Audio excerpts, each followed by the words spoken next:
Hi, welcome back to Gen Z Bible class. We're going to continue on in Genesis chapter 9. We're following this exciting story of Noah and his family and all the adventures they had on the ark. They finally made it through the flood and they're off the ark, and now they're learning about this new world in which they have been put, I guess you could say, and it's not quite the same as it used to be. All kinds of things happened geologically, so they would be hard-pressed to find anything that they recognized from the world that they left.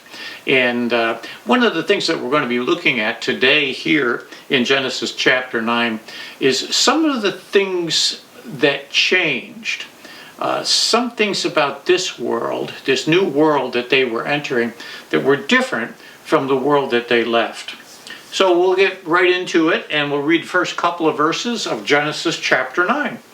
It says that God blessed Noah and his sons and said to them, "Be fruitful and multiply and fill the earth. The fear and dread of you will fall on every living creature on the earth, every bird of the air, every creature that crawls on the ground, and all the fish of the sea. They are delivered into your hand." There's a bunch of stuff here that's going on. Well, first of all, it's nice, the first thing that God says, that God blessed Noah and his family. So knowing that God's hand was upon him through all of this, I think that was a part of his understanding even from the very beginning. So that's a good thing, that God was adding his blessing to Noah's life. That's something I guess that we all look for, is God's blessing on our life. But he said, and he kind of reinstated this commission that he gave to Adam and Eve to be fruitful and to multiply and to fill the earth.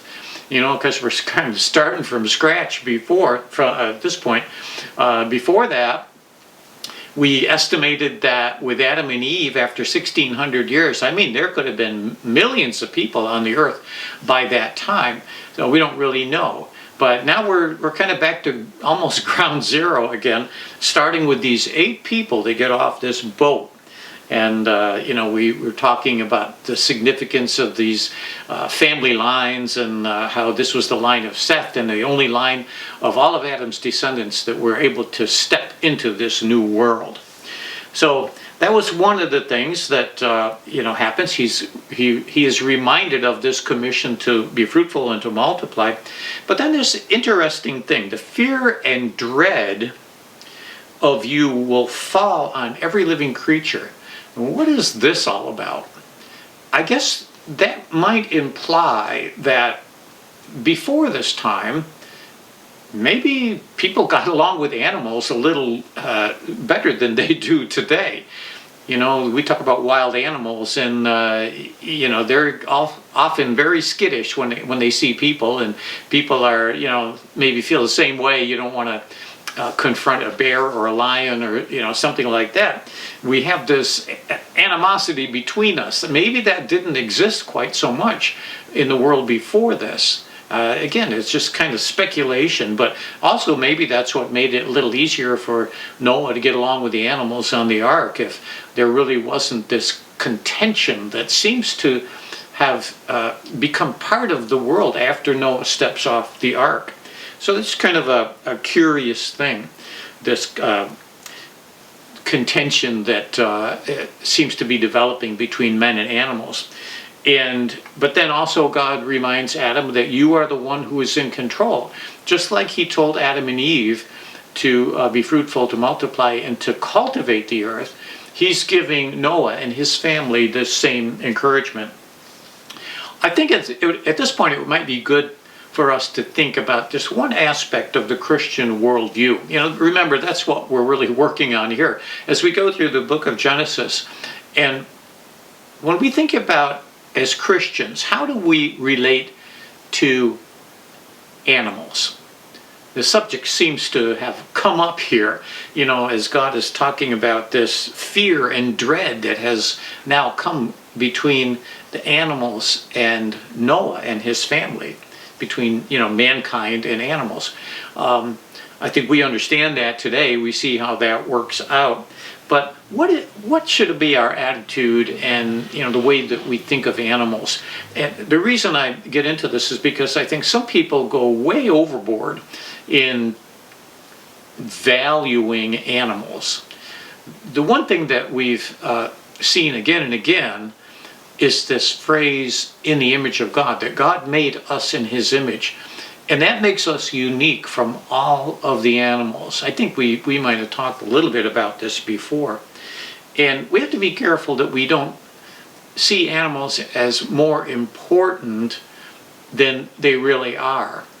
And I mean, I love animals. We just took care of my daughter and son-in-law's dog for a week. That was a real adventure. But the thing about that little dog was he just latched onto me and he became so loyal and followed me everywhere. He was like my little shadow. So, animals are great. They can be wonderful friends. But I think we have to be careful that some people go a little overboard in, over appreciating animals and animal rights and all this stuff. Well, yes, certainly we want to be responsible when we take care of animals, or even if we think of all of creation, and whether we're taking trees from the forest, or whether we're taking food from the fields. We've certainly seen times in history where people have been irresponsible and doing a lot of damage, but I think we've learned some lessons in the past 100 years about that. So I think we're doing a pretty good job on trying to take care of things. But I think really that should be our attitude, that God has given us this privilege and responsibility to take care and appreciate. But just like that verse we read in Romans 1:25, it talked about people who exchanged the truth about God for a lie and worshiped and served the creation rather than the Creator. And there are certainly people that do that. There are people in this world who are animists, who literally worship animals. I think the reason they do that is because they see the hand of God in these marvelous things that he's made, but they refuse to acknowledge the Creator. And I think that's an important perspective that we should keep as we think about our worldview when it comes to things like this creation that God has given us. We marvel at it because we see God's hand in it, and we understand what our role is in being responsible to take care of it. Well, let's continue on. A couple of more verses. Genesis 9:3 and 4. Everything that lives and moves will be food for you. Just as I gave you the green plants, I now give you all things. But you must not eat meat with its lifeblood still in it. To me, this would indicate that, again, there's kind of a change here, because God is saying from now on, these animals, everything that lives and moves, we're not talking about plants here. I mean, plants don't move that much. We're talking about animals. So now God is kind of giving the green light. It's okay if you feel like going out to McDonald's for a hamburger, it's okay now. And I guess that would imply that maybe before the flood and before this time, people were pretty much vegetarians. Again, that pre-flood period, we don't get a lot of information, but we do know when you go back to Genesis chapter 1, you remember what God said. In Genesis 1:29-30, I give you every seed-bearing plant on the face of the whole earth, and every tree that has fruit with seed in it. They will be yours for food. And then he goes on to talk about the beasts of the earth and all the birds of the sky and all the creatures that move along the ground. Everything that has the breath of life in it, I give every green plant for food. And so it was. So this was, going back in the first chapter of Genesis, in the world that God created, that perfect world before the fall, so that animals weren't eating each other, and it seemed like everybody was just, chewing on vegetables and fruit and, that type of thing. But this is a change, and this is another thing that, Noah was confronted with in this family. This is a different world that they've stepped into. Well, what else happens? So let's see, a couple more verses, 5 and 6. And surely I will require the life of any man or beast by whose hand your lifeblood is shed. I will demand an accounting from anyone who takes the life of his fellow man. Whoever sheds the blood of man, by man his blood will be shed. For in his own image God has made mankind. So there's that phrase again. In God's image he has made mankind. And this introduces, I guess, kind of a universal subject that we understand as Christians, and that is the sanctity of life, the sanctity of human life. As we said before, we are different than animals, and God has put us on a different level. We are really the focal point of all of his creation, and we are the only part of this, all of this creation, that's going to live forever.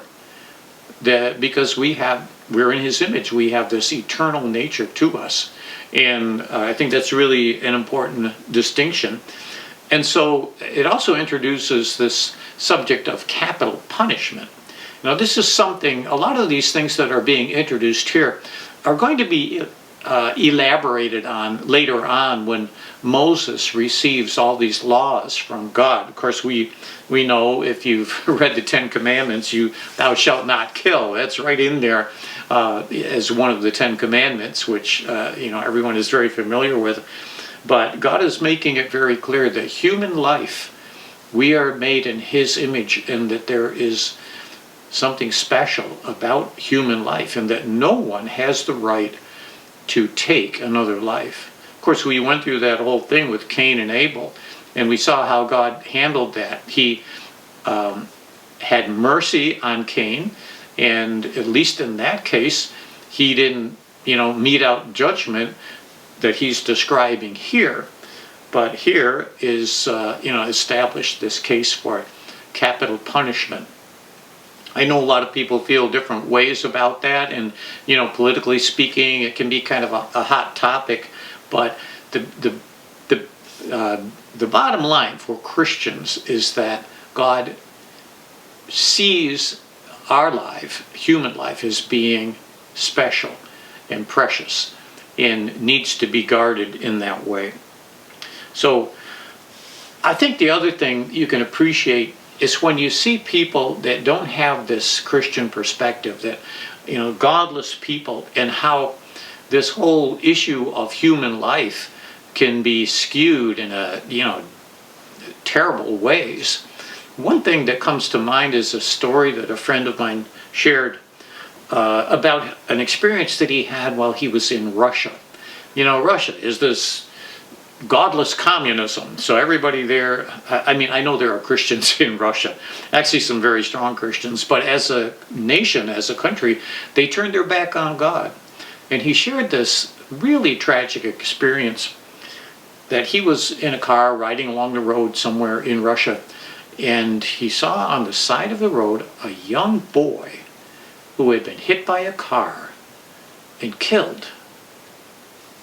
And he was still laying by the side of the road, and nobody was paying any attention to it. And I'm thinking, man, that is, I guess, a picture of people who have no respect for the sanctity of life. I don't know, we don't know the details. I'm not sure how this story ended, because he didn't share that, but just this idea that somebody would leave a young child dead on the side of a road with no concern. Maybe he was an orphan, maybe he had no parents, we don't know, but to me that was a real tragedy.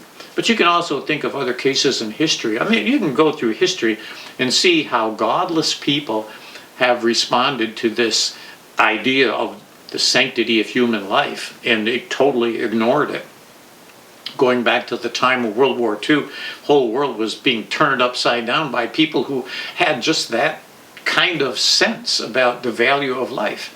And guys like Hitler and Stalin were responsible for the deaths of literally millions of people.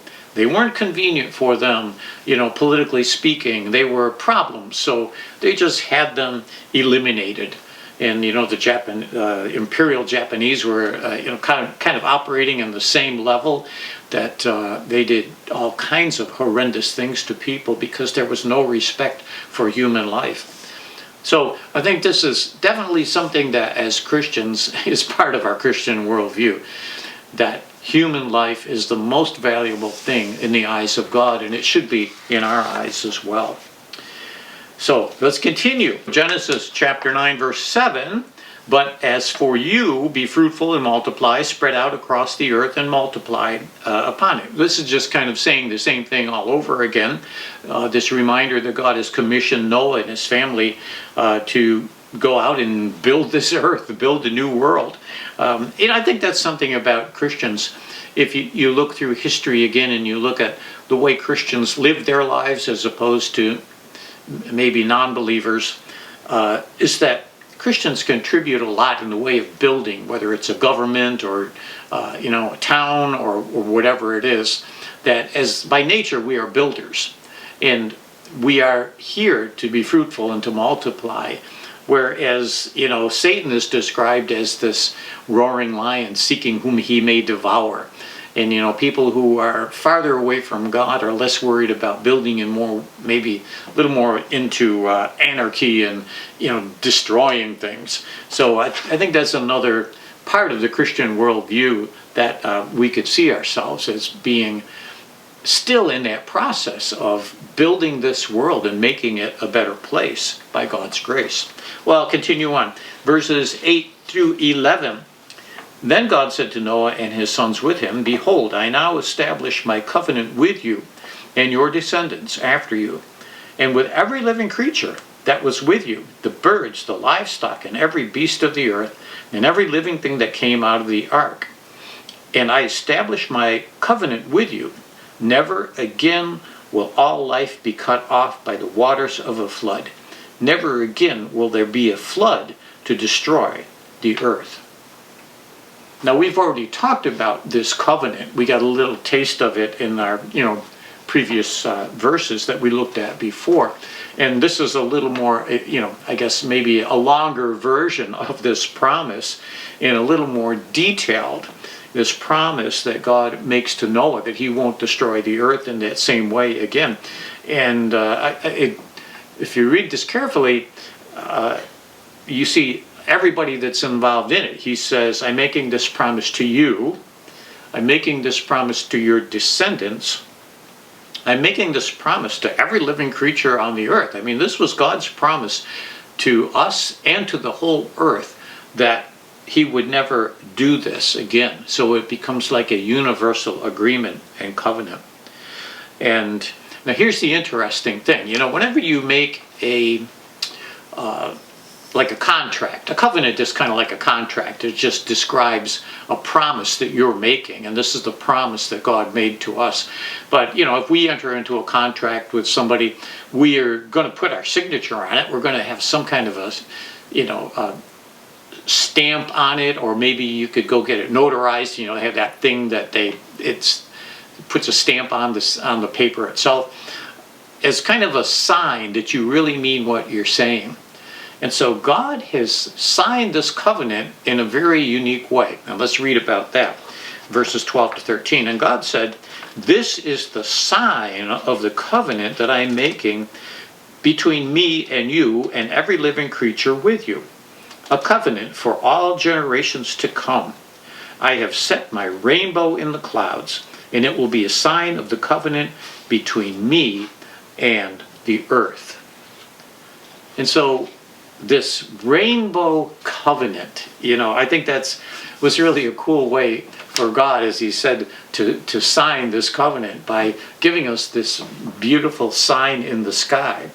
And, a rainbow is kind of a connection between heaven and earth. So I think it's a very appropriate thing to think about. And actually, as we kind of wind up here, I think these last few verses that talk a little more about this rainbow are kind of a good thing to end on. This could be part of our good word upon which to end. In these last couple of verses, we're going to look at verses 14 to 17. Wherever I form the clouds over the earth and the rainbow appears in the cloud, I will remember my covenant between me and you and every living creature of every kind. Never again will the waters become a flood to destroy life. I mean, that was probably a very comforting thing for Noah to hear. That he's never going to have to worry about going through that experience again. Not that we don't have floods, but the Lord is not going to, he's assured us that he's not going to let anything like that happen to the earth. So we can all take comfort in that and have confidence that what God says is true. Continuing on in verse 16, and whenever the rainbow appears in the clouds, I will see it and remember the everlasting covenant between God and every living creature of every kind that is on the earth. And so God said to Noah, this is the sign of the covenant that I have established between me and every creature on the earth. Some interesting things about this whole rainbow, and there are some theories that maybe we talked a little bit about that before. The difference between the world before the flood and the world after. And a lot of people feel that even the atmosphere itself had changed. In the first world, it described the mist that seemed to be in the air, and a lot of people feel that maybe nobody had ever really seen the blue sky in the pre-flood world, and that because in order to have a rainbow, you have to have clear sky, you have to have the sun shining directly on a cloud. It has to hit it at a certain angle. When you get the reflection of it, you see a rainbow. So it's very possible that God, in kind of rearranging the world as he did during that time of the flood, had changed the way the atmosphere worked as well. And so that it was now possible to actually see a rainbow. So I think, that's just a theory. Scientifically, though, I think it would maybe hold some water. But I want to end with one more really good verse. And, let's just think about where we're going here, because we're at a certain point in the Bible story. We're just kind of in the very beginning, the first book of the Bible. And there's so many things that happen after this and other covenants that God makes with people. And so we have a lot to look forward to. But one thing we have mentioned is that the Bible tells us about the past, the present, and the future. And so we have some wonderful pictures of the future. I mean, our future, from our standpoint here, things that haven't happened yet that the Bible says will happen. And there's one more picture of a rainbow. I think this would be a good picture to end with today. Another rainbow that's mentioned in the Bible. And this is something that we find in the book of Revelation in chapter 4. And John, the Apostle John, has the opportunity, he gets kind of like a preview of heaven. And he describes what he sees. And this is what he says. And this is in Genesis chapter 4, starting at verse 2. At once I was in the Spirit, and there before me was a throne in heaven, with someone sitting on it. And the one who sat there had the appearance of jasper and ruby. A rainbow that shone like an emerald encircled the throne. So these rainbows that we are blessed with are not the only rainbows mentioned in the Bible. And this is probably one of the most spectacular things you could ever imagine to see. And it's encouraging because it reminds us that God has a plan to get us through all these difficulties, that we run into, just like he got Noah through that flood. But he has an ultimate destination for all of us. And there's going to come a day when those of us who are believers, those of us who have accepted God's salvation, just like John, will be able to have our eyes open to see this beautiful rainbow that surrounds the throne of God. So, I think that's probably a really good picture to end with. And maybe the next time you see a rainbow, you can think of, the promise that God made to Noah, but you can also think of that future rainbow that we're all going to see one day, those of us who will be there with the Lord in heaven. So anyway, I hope that's been, I think that's a great way to end, an encouraging word, and I hope that you'll join us again next time as we continue on in the book of Genesis on Gen Z Bible class.